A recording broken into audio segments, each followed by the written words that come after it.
Hey folks, this is Riker. Information on Diablo 3's upcoming patch 2.12 has been data mined. What this means is that files were sent to the Battle.net launcher in preparation of the public test realm. Some programming savvy people have gotten a hold of the files, analyzed them, and discovered that some crazy changes are coming in patch 2.12. Now the first note is that this is for the public test realm, so this isn't for sure going to go live. There will still be iteration on these changes. And again, this info was data mined, so take it with a grain of salt. These are not official patch notes. For the full list of data mined info, head over to diablofans.com. I dropped the link in the description to the specific article. But here's the short version of what we've seen and what it means. Here's a hint. M6, as we know it, is dead.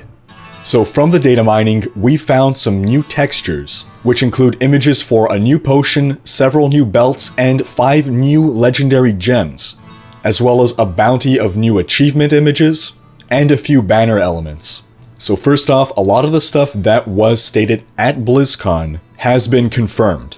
Check out this video here for a recap on everything we learned about patch 2.12 at BlizzCon. But basically, the new treasure goblins are included in this new build, each with their unique minimap icon. The promised changes to the shield pylon and the speed pylon are included. Now the speed pylon will allow you to also pass through enemies, and as you do so, that'll damage them and knock them up into the air. And you can also burst through walls summoned by Waller elites. The shield pylon will also enable you to reflect damage to attackers. And when the shield expires, the total amount of damage you've reflected is unleashed in an explosion. The change to dying in greater rifts has already been included. Each time you die in a greater rift, you can now res at corpse, but every time you do so, that increases your resurrection timer by a certain number of seconds, up to a maximum number of seconds. We don't have the exact values yet. It looks like Blizzard might be doing something to further nerf those gimmicky XP runs, and this is based on the inclusion of a new monster that seems to be added to the Jar of Souls quest. I'm assuming that's going to make the quest somehow harder to complete, or you have to kill the monster in order to complete the quest, effectively killing that XP run. Another new monster, in the code labeled Treasure Child B, and given the name Vault Peon, is probably going to be a new monster in the Greed Realm. A new legendary potion is coming, the Bottomless Potion of Fear, based on data mined information on a foreign language site. I included the link in the description. What that potion does is, upon drinking it, enemies within 12 yards are feared for X seconds. For the new legendary gems, we were promised 2, we've gotten 5 now. The first, as revealed at BlizzCon, is the Molten Wildebeest's Gizzard. You regenerate X amount of life per second, and the bonus unlock, after not taking damage for 4 seconds, you gain an Absorb Shield for X% of your life per second. The next gem we also saw at BlizzCon, Esoteric Alteration. You gain 30% non-physical damage reduction. The level 25 unlock, if you drop below half of your total health, your resistances are increased by X%. Onto the new gems, we have the Stone of Heresy. The level 25 unlock for the Stone of Heresy seems to transform your cooldowns into healing abilities. Skills heal you for a certain percent of your maximum life for every second of cooldown remaining. And this seems to be the level 25 unlock, and this gem does not yet have a primary ability. There's the new gem Mutilation Guard. You gain a certain percentage of melee damage reduction, and at level 25, while below a certain percentage of life, you can move unhindered through enemies.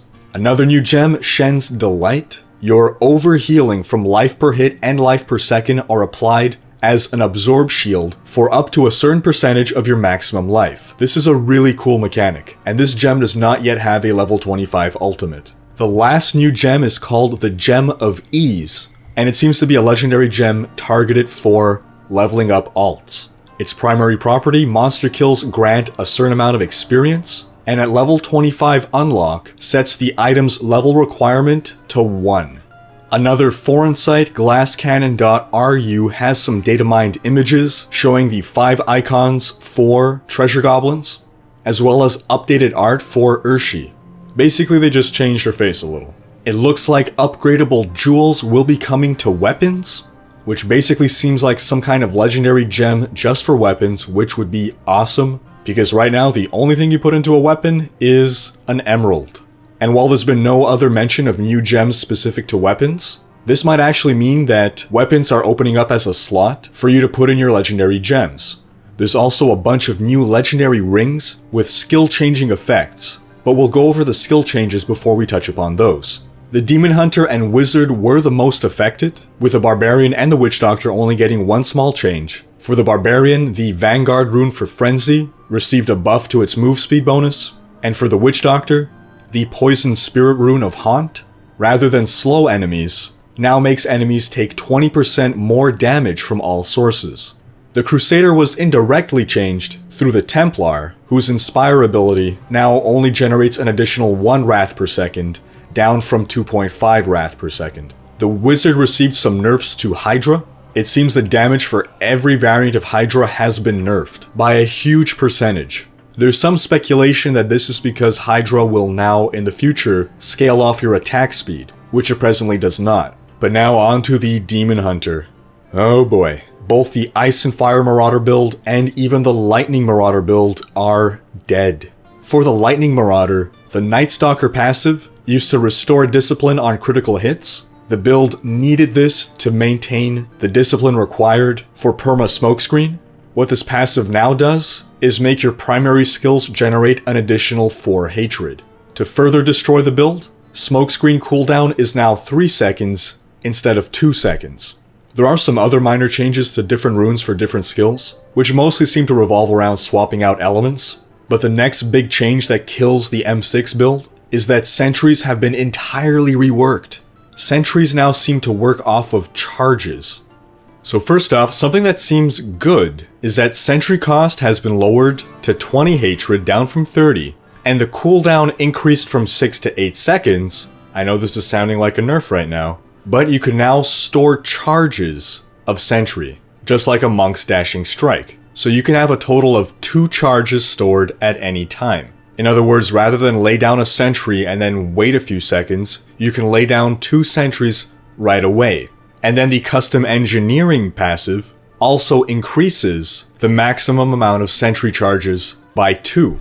Under the right circumstances, this will allow Demon Hunters to cut back on that significant ramp-up time when laying down sentries, dealing your maximum DPS a lot sooner. So now you're wondering, well hold on, where does the huge nerf to M6 come in? Well, for that we have to look at the new legendary effects. The way legendary affixes are added to the game for testing are through rings, and before the final go live they're then transitioned off onto the proper item. For instance, right now, according to the Datamined, a ring might give you a certain effect, but when the patch goes live, that effect will be put onto, say, a pair of bracers. The same could also hold true for set bonuses though, and there are 2 that seem a little worrisome and suggest that they might be the new M6 bonuses. And the reason for that is that they are sentry dependent. Now, given Blizzard has expressed that the current M6 build was poor design, and that they're trying to diversify the game, I'm not sure that they would add new items to further support the M6 sentry build. But we have one new legendary affix that says, sentries cast your hatred spender when you do, and deal 100% increased damage. The current M6 bonus is sentries cast your equipped hatred spenders. So if that is the new M6 bonus, the build is destroyed.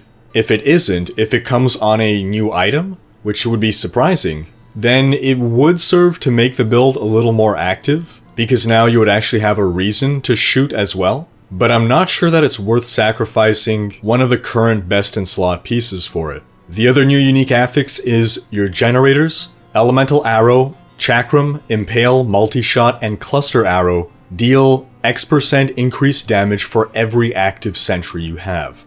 Again, this seems like a way to make the M6 build a lot more active, forcing you to shoot as well, but it's currently unknown whether this is going to replace some of the current M6 bonuses or come in the form of some additional item. There are other new legendary affixes as well, a lot of which were revealed at BlizzCon, but one really cool one is whenever a gem drops, a gem of the type socketed into this item also drops. For a long time, people have been asking for Blizzard for a way to target farm-specific gems, and this is the answer. Data miners also took a look at the monster scaling in Greater Rifts in patch 2.12, and it's looking like, for Greater Rifts of level 26 and above, the damage multipliers have been lowered, which basically means a nerf to monster damage at the higher Greater Rift levels. That wraps up this overview. Again, check out Diablo Fans for the full breakdown, and to see if there's anything further that you can glean. Leave a comment letting me know what changes you find exciting or upsetting. Come back to this channel for more news and updates on patch 2.12, and until next time, don't forget to like, comment, and subscribe.